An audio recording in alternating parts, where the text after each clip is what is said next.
বিশ্বনবী বললেন সালাসাতা মাওয়াতিনা ফালা ইয়াজকুরুনা আহাদুন আহাদান। আয়েশা রে, কিয়ামতের মাঠে তিনটি মওকা এমন আসবে কেউ কাউকে মনে রাখতে পারবে না, আমিও তোমাকে মনে রাখতে পারবো না। একটা হলো যখন ডান হাতে বাঁ হাতে সার্টিফিকেট দেওয়া হবে, 2 নম্বরে যখন দাঁড়িপাল্লাতে নেকি বদি ওজন করা হবে, 3 নম্বরে যখন জাহান্নামের মুখে পুলিশের আটকে রাখা হবে, তখন মানুষ নিজেকে হারিয়ে বসবে, কেউ কাউকে মনে রাখতে পারবে না। ঘটনা আসলে তা নয়। যেটা বলতে চাইছি যে এত বড় মহিলা যার ব্যাপারে জান্নাতের সুসংবাদ দেওয়া হয়েছে নবীকে, এই মহিলাটা আল্লাহর ভয়ে কাঁদছে। শুধু ভয় নাই কার, ও খালা আপনার আর আমার।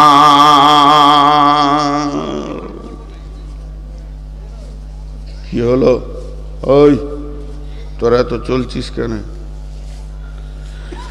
ভয় কত দামি দামি মানুষের রয়েছে, খালি ভয় নাই আপনার আর আমার। আমি হলাম 99 বেঈমান, আর আমার শ্রোতারা হলো 1 নম্বর বেঈমানদের 100 হয়ে গেল। আমাদের দিলে আল্লাহর ভয় নাই, যে হিসাবে ভয় থাকা দরকার। তো যার দিলে আল্লাহর ভয় থাকে তাকেই বলে মুত্তাকি। এইভাবে যদি বলতেই থাকি ভয়ের কথা, তাজ্জব হয়ে যাবেন। হযরত উমর কত দামি মানুষ জানেন? উনি যে রাস্তায় হাঁটতেন শয়তান ও রাস্তায় যেত না ভয়ে। শয়তান ওকে যদি রাস্তায় দেখে নিয়েছে তো রাস্তা ছেড়ে দিল, অন্য রাস্তা ধরে নিল। আর আল্লাহর নবী ওর ডিগ্রি কি দিয়েছেন জানেন উমরের? লাউ কানা বাদি নবিয়ান কানা লাহু উমর। আমার পরে যদি কেউ নবী হতো তো উমর হতো। ওই উমর গভীর রাত্রিতে পৃথিবীর মানুষ যখন সব ঘুমিয়ে গেছে, তখন আস্তে আস্তে করে হেঁটে গিয়ে হযরতে হুযায়ফার ঘরের দরজায় ধাক্কা মেরে বলছে, ভাই হুযায়ফা উঠো। হযরতে হুযায়ফা উঠলেন। হযরত উমর চোখের পানি ছেড়ে দিয়ে বলছেন, ভাই হুযায়ফা রে, আল্লাহর ভয়ে আজকে রাত্রিতে আমার ঘুম হয়নি। আমি একবার ডান দিকে কাত আর একবার বাঁ দিকে কাত, জোরে জোরে শ্বাস ফেলেছি। শুধু জেগে জেগে জেগে এখন গভীর রাত হয়ে গেছে। ভাই হুযায়ফা, আমি তোমার দরজায় কেন আসলাম শুনে লাও। আজকে আমি এশার নামাজ পড়তে গিয়ে শুনেছি আল্লাহ রাব্বুল আলামিন মুনাফিকের একটা লিস্ট বানিয়ে বিশ্ব নবীকে দিয়ে পাঠিয়েছেন। আর ওই লিস্টে কার কার নাম আছে সেই লিস্টটা আল্লাহর নবী তোমাকে রাখতে দিয়েছে আমানত। তবে আমি উমর জানতে আসিনি কার কার নাম আছে। আমি উমর বলবো না যে লিস্টটা আমার হাতে দাও।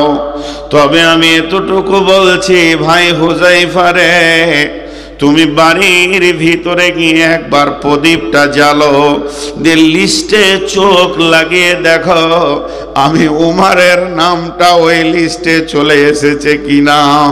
যদি চলে আসে আমি এখনই আল্লাহর কাছে উবুর হয়ে কেঁদে কেঁদে নামটা কাটাবো। আমার মুনাফিকির ভয়ে সন্ধ্যা থেকে নিয়ে এই যাবৎ চোখে পাতা লাগেনি। হালাকে লোকটা কত দামি। আল্লাহর নবী বলেছেন, আমার পরে যদি কেউ নবী হতো তো উমর হতো।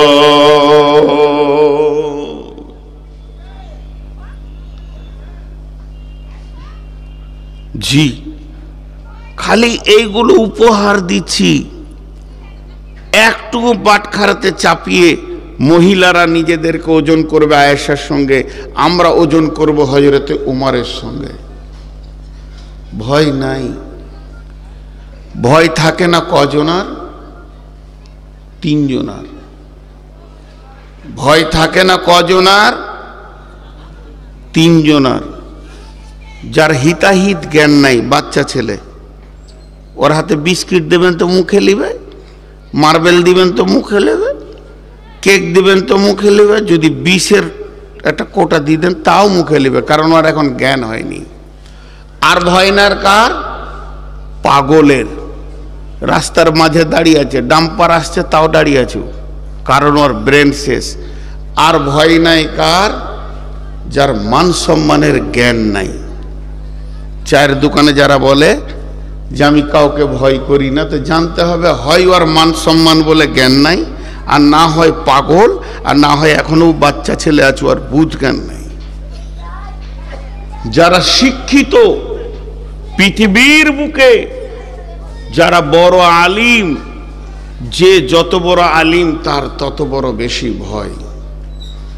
ছোট্ট করে আর একটা উপহার দিয়ে আমি এবার আয়াতে চলে যাব, কিন্তু তার আগে একটা উদাহরণ দিচ্ছি।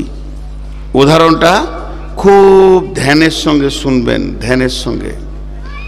একটা ইঁদুর, ইঁদুর ইঁদুর ছোট্ট ইঁদুর, ওর কাজই হচ্ছে কাটা। কটকট কটকট কটকট করে খালি কাটে। মাটি কাটবে, ইট কাটবে, পাথরও কেটে দেয়, মানে যদি ঢালাই থাকে কেটে দেয়। ওর দাঁত জিসিবি থেকেও জোর। জি, ও কাটতেই হবে। আপনার ঘরটাকে কলকাতার পাতাল রেল করে রেখে দিয়েছে। জি, আমি একটা জালসাই বলছিলাম, সেদিনে বক্তব্যের বিষয় ছিল আপনাদের মালদা জেলাতে বুধিয়া মাদ্রাসায়, বিষয়বস্তু ছিল শিক্ষা।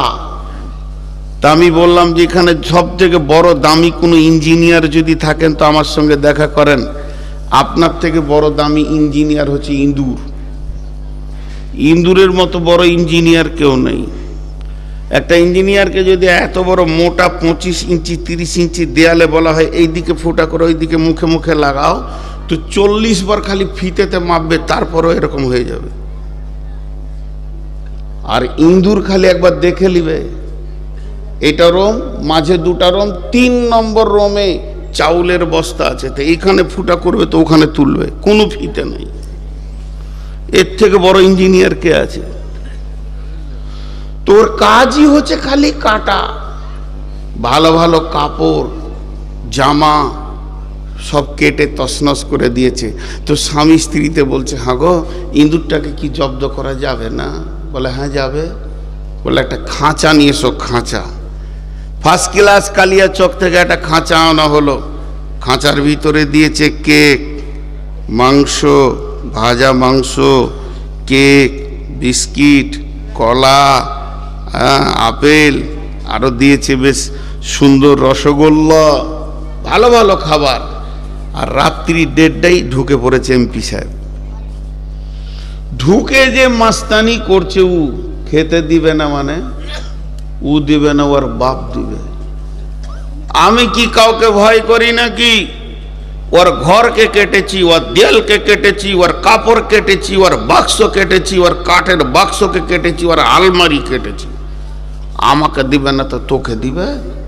30টা ইঁদুর ওর বক্তব্য শুনছে আর মনে মনে ভাবছে, মাস্তান তো তুই, তো ভালো খাবি না কেন? ছোট্ট একটা ইঁদুর বলছে, কাকু।